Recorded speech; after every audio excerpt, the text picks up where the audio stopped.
5 दिन हो गए हैं वोटों की गिनती के, और सोचिए अब तक सरकार नहीं बनी है।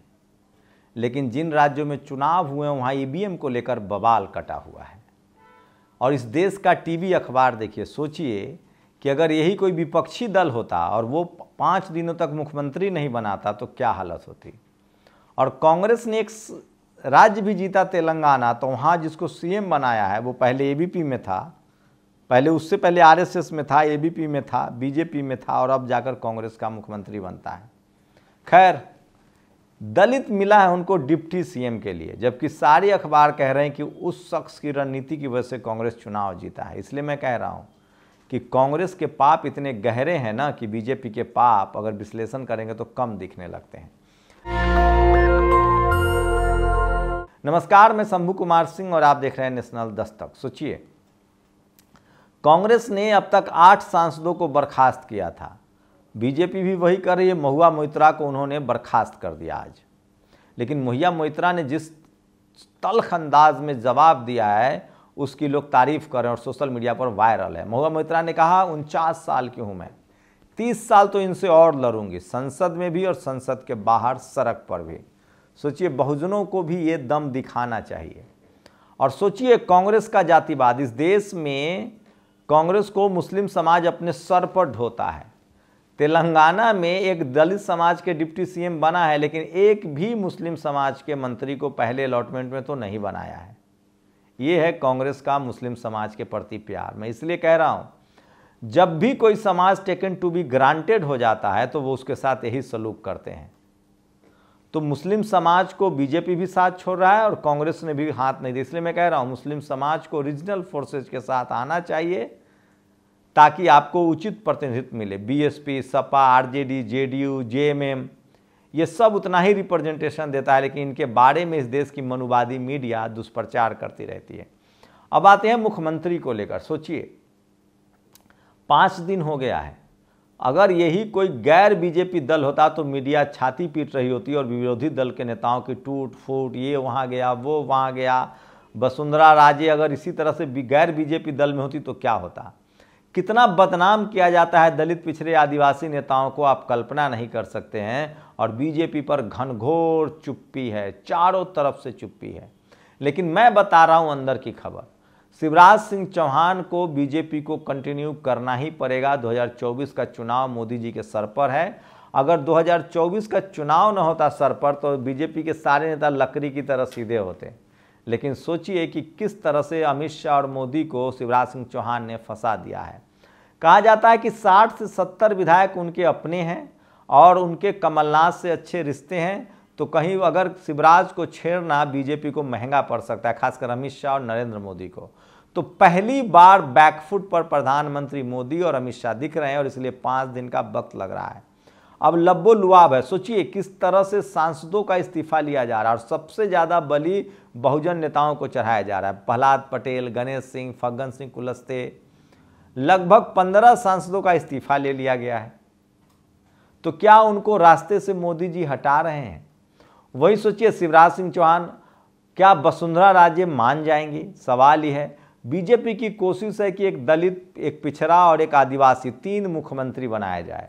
राजस्थान में वो दलित मुख्यमंत्री बनाना चाहते हैं, बेनीवाल, जो अर्जुन राम मेघवाल है, माफ़ कीजिएगा, जो कि कानून मंत्री भी हैं, जिसकी उम्मीदें हैं। देखते हैं ऐसा होता है कि नहीं होता है।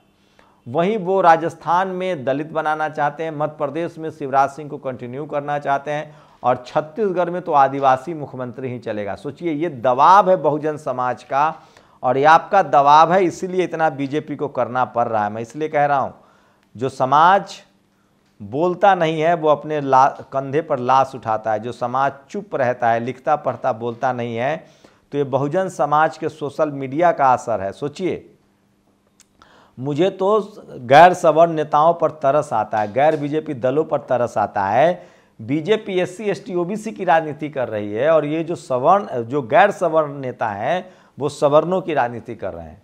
दुनिया को पता है कि सवर्ण समाज के लोग वोट करते हैं बीजेपी को।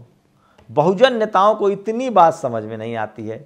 बीजेपी को समझ में आ गई है कि हमको मुसलमान वोट नहीं देता है, टिकट नहीं देंगे। वही टिकट दलित पिछड़ों को देता है। यहाँ तक कि सोचिए, बिहार में यादव, शेड्यूल कास्ट में यूपी में जाटव समाज को बीजेपी टिकट नहीं देती, क्योंकि उसको पता है कि वो बीएसपी को वोट देगा, उसको पता है वहाँ आरजेडी को वोट देगा।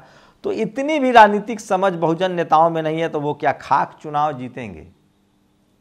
सोचिए, बीजेपी साफ साफ उस कम्युनिटी को टिकट नहीं देती है जो कम्युनिटी उसके विरोध में। अब इस बार बिहार में यादव और कुर्मी को तो बिल्कुल टिकट नहीं देंगे, क्योंकि ये दोनों कम्युनिटी उसको वोट नहीं करेगी। मुसलमान को टिकट नहीं देंगे, और इन तीनों कम्युनिटी के बदले जो टिकट बचेगा वो टिकट देंगे वो बैकवर्ड्स कम्युनिटी के। ये सवर्ण नेताओं को इतनी, बीजेपी की इतनी भी समझ बहुजन नेताओं को नहीं। ये लोग खुल के सवर्ण को 50% कांग्रेस ने टिकट दिया था, अभी भी फिर रेवंत रेड्डी को बना दिया मुख्यमंत्री। मैं फिर कह रहा हूं, वोट दलित पिछड़ों का होता है, चाहे ममता जीते चाहे कांग्रेस जीते। बीजेपी के अलावा और किसी भी दल को सवर्ण वोट नहीं करते हैं, सारे बहुजन लोग वोट करते हैं। खैर, ईवीएम भी लगातार मुद्दा बना हुआ है। सोचिए, लगातार ईवीएम को लेकर प्रदर्शन चल रहा है, और अब आ गया है भूपेश बघेल का बयान। उन्होंने कहा कि ईवीएम अगर सही है तो ईवीएम के खिलाफ बोलते ही बीजेपी को मिर्ची क्यों लग जाती है? ये सबसे बड़ा सवाल। ये बात भी सही है। सोचिए किस तरह से जब कांग्रेस सत्ता में थी तब भी बीजेपी ईवीएम का सवाल उठा रही थी, तब बीजेपी, कांग्रेस तो नहीं विरोध करती थी, लेकिन सवाल है कि ईवीएम तो कांग्रेस लेकर आई थी, वो भी राजीव गांधी। जब सब कुछ दो ही लोग को तय करना है तो 3 राज्यों में मुख्यमंत्री चुनने के लिए मंथन का ड्रामा क्यों? कौन बनेगा करोड़पति की जगह भाजपा को, कौन बनेगा मुख्यमंत्री? देखिए, 5 दिन बाद भी राजस्थान, छत्तीसगढ़, मध्य प्रदेश के मुख्यमंत्री पर फैसला नहीं हो सका। उत्तर प्रदेश के मुख्यमंत्री की घोषणा 8 दिन लगे थे, असम के मुख्यमंत्री की घोषणा 7 दिन लगे थे। इतिहास से बताता है कि तथाकथित मंथन के बाद बनाए गए मुख्यमंत्री कठपुतलियों की तरफ बदले जाते हैं। गुजरात में आनंदीबेन पटेल से लेकर विजय रूपानी और भूपेंद्र पटेल बदले गए। उत्तराखंड में तो 12 महीने में 3-3 मुख्यमंत्री बदले गए। पहले त्रिवेंद्र रावत, फिर तीरथ रावत, फिर पुष्कर धामी चुनाव हार कर भी मुख्यमंत्री बने, और उत्तर प्रदेश में केशव प्रसाद मौर्य चुनाव हार कर भी उप मुख्यमंत्री बने। मतलब भाजपा से फैसले जनादेश से नहीं, आलाकमान के 2 लोग तय करते हैं। राजनीतिक लोगों को दरकिनार कर जिसका चेहरा साहब को सुबह पसंद आएगा वो मुख्यमंत्री बनेगा, जिसका उदाहरण है मनोहर खट्टर और विप्लव देव। केंद्रीय मंत्री और सांसदों को जबरन विधानसभा का चुनाव लड़ने से लेकर मंत्रियों के निजी सचिव भी बिना साहब की मर्जी के संभव नहीं है। कभी किसी भाजपाई से उनके मन का हाल पूछो तो आपको बताएंगे कि अंधों को घोर घर बैठा दिया है, जबकि आधे जी हुजूरी करने के लिए मजबूर है। यही है बात। ये सुप्रिया श्रीनेश जो है ना, इनको अपने कांग्रेस का भी इतिहास खंगालना चाहिए। इससे ज़्यादा बुरी स्थिति में कांग्रेस से डिक्टेटरशिप थी। ईवीएम पर कुछ भी बोलो तो बीजेपी को इतनी जोर से मिर्ची क्यों लगती है? कुछ तो गड़बड़ है। भूपेश बघेल ने कहा। मैं फिर कह रहा हूँ, कांग्रेस का जो हिंदुत्व कार्ड है वो फेल हो गया है। 5 राज्यों में हुए विधानसभा चुनाव में भाजपा के 21 में से 12 सांसदों ने जीत हासिल की। अब खबर आ रही है कि 12 में से 10 भाजपा सांसदों ने इस्तीफा दे दिया। मध्य प्रदेश में 5, राजस्थान में 3, छत्तीसगढ़ में 2। सूत्रों के मुताबिक बाकी 2 सांसद भी इस्तीफा दे सकते हैं। तो सोचिए किस तरह से बीजेपी की रणनीति है कि बड़े नए चेहरों को चुनाव में लड़ाया जाए। ये भी सोशल मीडिया पर वायरल। और सोचिए, बहुजन समाज के लोग लक्ष्मण यादव को लेकर बड़ा आंदोलन चला रहे हैं, और ये वो कुछ चेहरे हैं। प्रोफेसर रविकांत लखनऊ यूनिवर्सिटी में जिन पर हमला हुआ था मनुवादियों ने किया था, डॉक्टर रितु जो 100 दिनों से धरना दे रही हैं, प्रोफेसर रतन लाल, प्रोफेसर विक्रम, प्रोफेसर लक्ष्मण यादव, इन सब की नौकरियां चली गई है, क्योंकि ये बहुजन समाज की लड़ाई लड़। लेकिन मैं फिर कह रहा हूँ, बहुजन समाज की हार की असली वजह ये है कि बहुजन समाज अपने ही, राजेंद्र प्रसाद सिंह क्या कहते हैं, दलित पिछड़े आदिवासियों की, बहुजनों की क्या निशानी है? अपने ही लोग की आलोचना करना, अपने ही लोगों को नीचे दिखाना। ये मानवीय स्वभाव नहीं, ये बहुजनों का स्वभाव है। तो ये तमाम सोशल मीडिया पर खबरें वायरल हैं, और लक्ष्मण यादव के साथ पूरा देश का बहुजन एकजुट हो रहा है। वो भी ये सबसे बड़ी खबर है जो सोशल मीडिया पर वायरल है। और मैं इसीलिए कह रहा हूँ कि सोशल मीडिया ही सच्चा मीडिया है, सोशल मीडिया ही बहुजन मीडिया है। तो सोचिए कि किस तरह से बीजेपी को लेकर मीडिया का सॉफ्ट कॉर्नर आप सबको पता है, लेकिन धीरे धीरे ही सही बहुजन समाज के लोग जागरूक हो रहे हैं। लेकिन सवाल है कि ईवीएम को लेकर बखेरा बढ़ता जा रहा है। बामन मिश्राम ने कहा है कि मैं कह रहा हूं कि चुनाव आयोग भ्रष्ट है, मिला हुआ है, वो मुझ पर केस करे। तो ईवीएम को लेकर अगर सबसे ज़्यादा क्रेडिट किसी को देना पड़ेगा तो वो बामसेफ के लोगों को देना पड़ेगा, जो लगातार इस देश में आंदोलन चलाते रहे हैं। और ये देखिए, जिनकी ट्रेनिंग आरएसएस की चवन्नी छाप किताब से हो, वो नेहरू के बारे में क्या जाने। मनोज झा ने ये ट्वीट किया है जो सोशल मीडिया पर वायरल है, जो सबसे ज़्यादा वायरल है। और ये हैं भूख हड़ताल पर अतुल प्रधान, ये सपा के विधायक हैं, किसान समाज से आते हैं, युवा नेता हैं, और 4 दिनों से ये लगातार भूख हड़ताल पर बैठे हुए हैं। ये लगातार 69,000 शिक्षक भर्ती के में भी न्याय की मांग कर रहे हैं। और सोचिए, सुखदेव सिंह गोगा मेरी हत्याकांड प्रकरण को लेकर मैं फिर कह रहा हूँ, वो वामसेफ के समर्थक थे, 52 मिश्राम गुट के थे, इसलिए मनुवादियों की हत्या की साजिश हो सकती है। लेकिन उनके नाम पर विरोध प्रदर्शन में एक कबूतर दाना बेचते थे पीड़ित जो उन पर हमला हुआ है, हेमराज खटीक पर हमला हुआ है। तो ऐसे हमलों से इन लोगों को, प्रदर्शनकारियों को बचना पड़ेगा, वरना उनका आंदोलन जो है वो बदनाम हो जाएगा।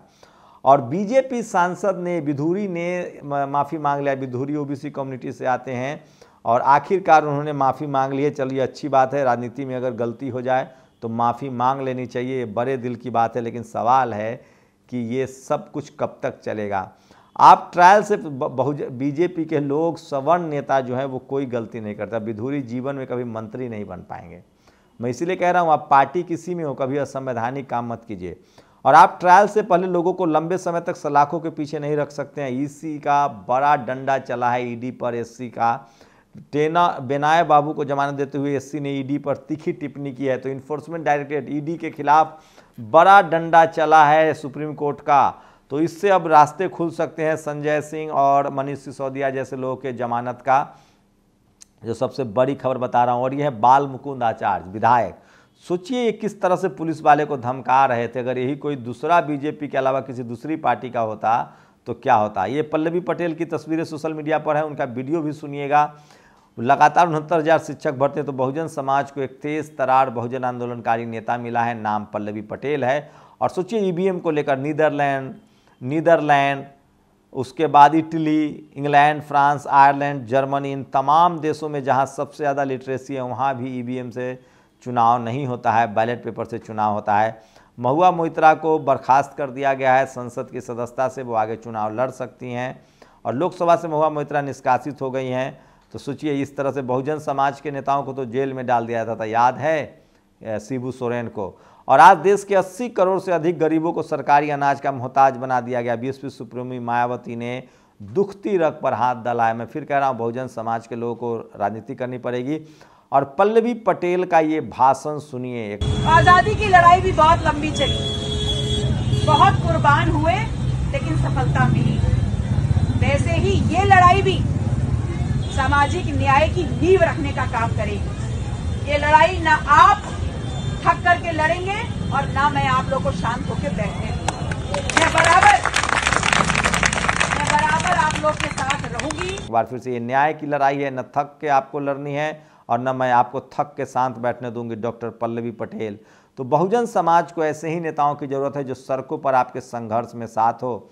69,000 शिक्षक भर्ती का प्रोटेस्ट चल रहा है। देश में 7,000 से ज़्यादा लोगों ने आर्थिक तंगी से परेशान होकर अपनी ज़िंदगी ख़त्म कर ली है। ये भी सोशल मीडिया पर सबसे बड़ी खबर है। और ये वो खबर है, पोस्टल बैलेट में जिले की हर विधानसभा में हारी सरकार। मध्य प्रदेश की ये खबर है जो दैनिक भास्कर ने जा रहा है। सोचिए, पोस्टल में हार रहे थे, बैलेट में जीत गए हैं। और कांग्रेस ने आरएसएस और एबीपी के एक्स कार्यकर्ता को तेलंगाना का मुख्यमंत्री बनाया। मंत्री लिस्ट में एक भी मुस्लिम मंत्री का नाम शामिल नहीं है। इनको दलित सिर्फ डिप्टी सीएम के रूप में दिखता है। चलिए, कांग्रेस का भी हिसाब किताब लोग कर रहे हैं। और 2018 से 2023 तक कुल 6 वर्षों में हाई कोर्ट में जजों की भर्ती की लिस्ट है, जिनकी संख्या देश में मात्र 3% है। उनकी भर्ती लगभग 76% हुई है।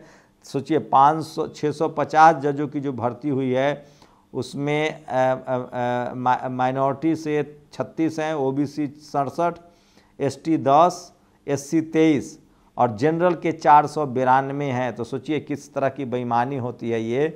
ये सब कुछ देश के सामने है कि इस देश के 90% लोग अपने हक अधिकार के लिए सचेत नहीं है। यूपी के बुलंदशहर में योगेंद्र शर्मा नाम के ग्राम प्रधान ने एक शेड्यूल कास्ट के बारात को रोक दिया। लोगों ने विरोध किया तो पिस्टल निकाल ली। प्रधान पर अब एफआईआर दर्ज हो गई। तो ये आपकी जागरूकता का नतीजा है कि ऐसे जातिवादियों पर इलाज हो रहा है। जागरूक बने रहिए। और अखिलेश यादव का ट्वीट आ गया, देखते हैं लक्ष्मण यादव पर वो कब ट्वीट करते हैं। रमेश बिधूरी ने माफ़ी मांग ली है सोशल मीडिया पर। और रूबिका लियाकत को लेकर खबर है, उन्होंने खुद ट्वीट किया है कि वो कोई बड़ी शुरुआत करेंगे। मुझे लगता है बहुजन समाज को उनकी चिंता नहीं करनी चाहिए। उनको नौकरी की कमी नहीं है, हमारा वो मुद्दा नहीं है। और सबसे इजराइल में लगातार, सोचिए, इजराइल में लगातार भीषण युद्ध जारी है। और फिलिस्तीन जो है वो लगातार हमास के छक्के छुड़ा रहा है। ये भी सोशल मीडिया पर खबर है। और एक भी मुस्लिम मंत्री नहीं है। आप क्या कहेंगे, तेलंगाना में एक भी मुस्लिम नहीं। मैं इसलिए कह रहा हूँ सोशल मीडिया ही सच्चा मीडिया है, सोशल मीडिया ही बहुजन मीडिया। तो आज की ये तमाम बड़ी खबरें थी, अपनी प्रतिक्रिया जरूर दीजिए, शुक्रिया। नेशनल दस्तक की आपसे गुजारिश है कि अगर इसको बचाना चाहते हैं तो नेशनल दस्तक को सब्सक्राइब करने के लिए रेड कलर के सब्सक्राइब बटन को दबाएं, फिर बेल आइकन की घंटी दबाएं।